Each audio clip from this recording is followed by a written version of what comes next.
Writer of the film వేసిన ఒక tweet.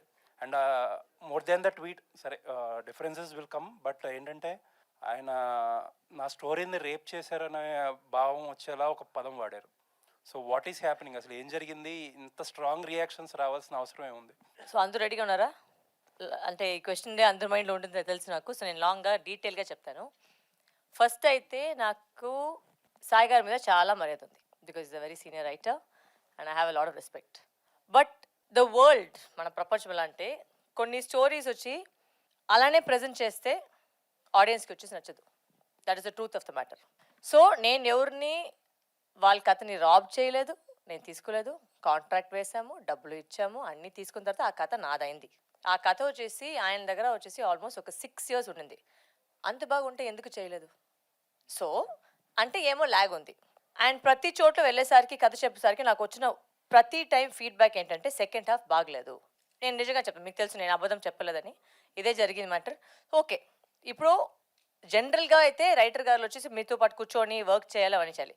ఆయన చాలా బిజీ, ఆయన అన్ని పెద్ద సినిమాకి వెళ్ళిపోయారు. నన్ను వచ్చి కలవకూడా లేదు.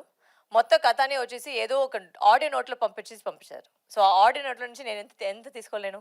నేను దాంట్లో వర్క్ చేసి, and if you notice every interview నేనేం చెప్పానంటే ఆ కథ లైన్ నేను తీసుకున్నాను, స్క్రీన్ ప్లే అయితే నేను మార్చుకొని మళ్ళీ చేశాను. ఎందుకంటే ఈ కాలంలో వచ్చే ఈ మధ్యలో జనాలు ఎలా ఒక సినిమాని చూడాలి, ఎలా ఫీల్ అవ్వాలి. ఇప్పుడు ఏంటంటే నేను ఆయన మీద ఉన్న మర్యాద వల్ల అక్కడ స్టోరీని రాసేసి ఆయన పేరే రాశాను. కావాలంటే నేను నా పేరు రాయొచ్చు, బట్ నా పేరు రాయకుండా ఆయన మీద ఉన్న మర్యాద కోసం మాత్రమే ఆయన పూర్తిగా పేరు పెట్టాను. ఇప్పుడు ఏంటి కామెడీ అంటే చాలా మంది వచ్చి ఆయన ట్యాగ్ చేసుకుని కథ అంత బాగోదని ట్యాగ్ చేస్తున్నారు. సో అది ఆయనకు వెళ్ళిన గౌరవమా లేదా నాకు ఇచ్చిన గౌరవమా, అది మీరే చెప్పాలి. So that is my logic. But ఒక సినిమా కథ మీరు మార్చుకున్నప్పుడు ఆ టైటిల్లో కథకి ఆయన క్రెడిట్ ఇచ్చినప్పుడు ఆయన కథ లేనప్పుడు యూ షుడ్ కన్వే కదా అది.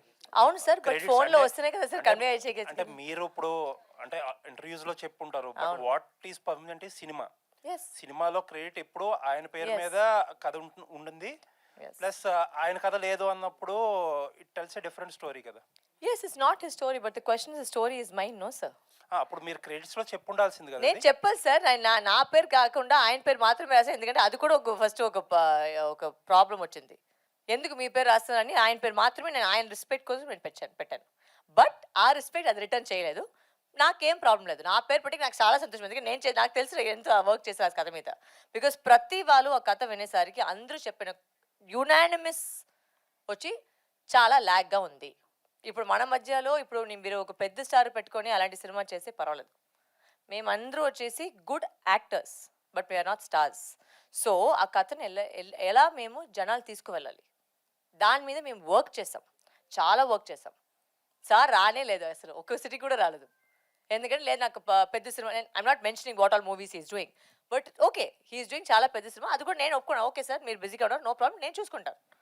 సో అప్పుడు ఉన్నప్పుడు you should not be passing a comment like that. And to use the word rape on such a sensitive issue, that should not have come from a man like him. I'm sorry.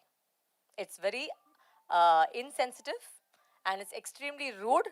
You should know what word you're using, especially when the topic you've touched in the film, you know what the topic is.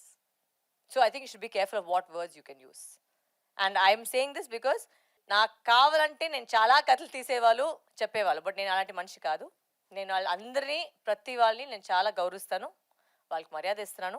So I don't want to get down to the level of telling you what all happened for me to come to this point. అంటే మేము మామూలుగా ఒక decision రాలేం కదా. ఒక decision తీసుకోవాలంటే ఇంత పెద్ద decision తీసుకోవాలంటే దాంట్లో చాలా నడిచింటుంది. నడిచిన తర్వాత ఇది అంతే వచ్చింది.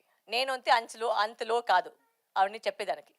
So I'm not getting in to that. కథ మార్చినప్పుడు ఆయనకి చెప్పే ప్రయత్నం చేశారా ఇలా మారుస్తున్నా? నేను క్లైమాక్స్ ఫస్ట్ నుంచి చెప్పాను సార్, మార్చాలి ఎందుకంటే వర్క్ అవట్లేదు.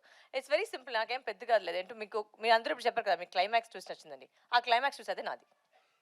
నాకేంటంటే ఆ కథ వచ్చేసి అక్కడే ఒక కోర్ట్ రూమ్లో అయిపోతే ఒక అమ్మాయిని చాలా వీక్గా కనిపిస్తారు. I don't want that. I wanted a women to feel strong. I wanted the story to tell so that women can feel empowered. So ఆ ట్విస్ట్ పెట్టినప్పుడు మీరు అందరూ చూసింటారు సినిమాని, ఆ ట్విస్టే వచ్చి అందరూ చప్పట్లు కొడుతున్నారు. సో అంటే what I did was right and I don't go back on that.